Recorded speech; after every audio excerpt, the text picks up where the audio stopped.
আসসালামু আলাইকুম রহমতুল্লাহি ওয়া বারাকাতুহু। আমি এই জায়গায় অনেক দিন ধরে আছি। আমার এই মাদ্রাসা পড়া 3 বছর হচ্ছে। আমি নাজরা শেষ করে হেফজখানা ধরেছি। আমি 4 পারা চলতেছে আমার হেফজখানা পড়ার। আমি বাংলা ইংরেজি সবকিছু পড়তে পারি। আমার বাচ্চা এখানে লেখাপড়া করে, এখানে খুব ভালো লেখাপড়া হয়, সেই জন্য ভালো লেখাপড়া করতে পারে, সেই জন্য আমি আরবি এই মাদ্রাসায় দিয়েছি। সুযোগ সুবিধা আলহামদুলিল্লাহ খুব ভালো, লেখাপড়া খুব ভালো হচ্ছে। রহমতুল্লাহি ওয়া বারাকাতুহু। আলহামদুলিল্লাহ আমরা অনেক দিন ধরেই মাদ্রাসায় আছি, প্রায় 2-2.5 বছর ধরে। তো আলহামদুলিল্লাহ অনেক মেহনত করতেছি ছাত্রদের পিছনে। যারা দুর্বল ছাত্র ওদের পিছনে আরও অনেক কেয়ার নেওয়া হয়, যারা একটু সবল ছাত্র ওদের পিছনেও মেহনত নেওয়া হয়, মেহনত করা হয়। তো আলহামদুলিল্লাহ অনেক চেষ্টা করে মনে করছি দুর্বল ছাত্রদেরকে আমরা অনেক সবল করি। তারপর তারা অন্য মাদ্রাসায় যায় বা স্কুলে যায়, অনেক সুনাম আসে আমাদের কাছে যে এই ছাত্রটা অনেক ভালো করছে, ওই ছাত্রটা অনেক ভালো করছে। তো আলহামদুলিল্লাহ আমরা যতদিন দুনিয়াতে আছি আলহামদুলিল্লাহ দিনের পথে চলবো এবং ছাত্রদেরকে দিনের পথে কীভাবে চলতে হবে তাদেরকে আমরা বলবো, তাদেরকে নির্দেশনা দিব আমরা।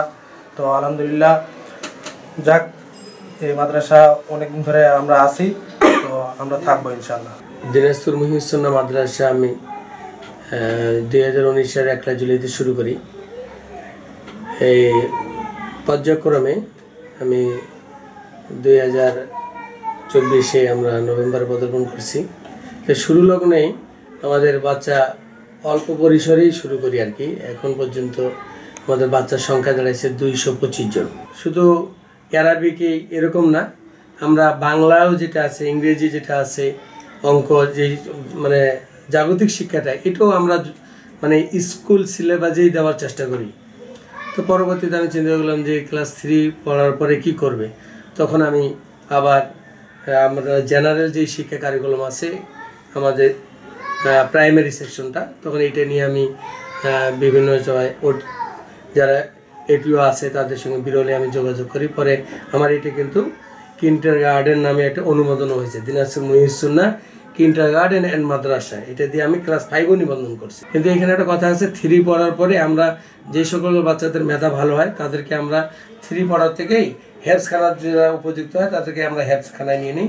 আর যারা হেফজখানায় পড়তে পারবে না বা মানে ব্রেন একটু দুর্বল বা গার্জিয়ানদের আগ্রহ নাই, তারা জেনারেলের পাশাপাশি আমরা কিতাবখানার একটা কওমি সিলেবাস রাখছি। আল্লাহ তাআলা যেন আমাদেরকে কবুল করে, আমরা সবাই আপনাদের জন্য।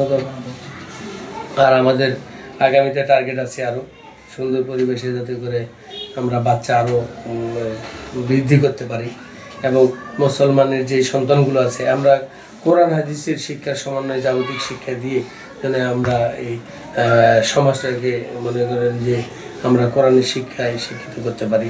এটাই মূল উদ্দেশ্য আর কি।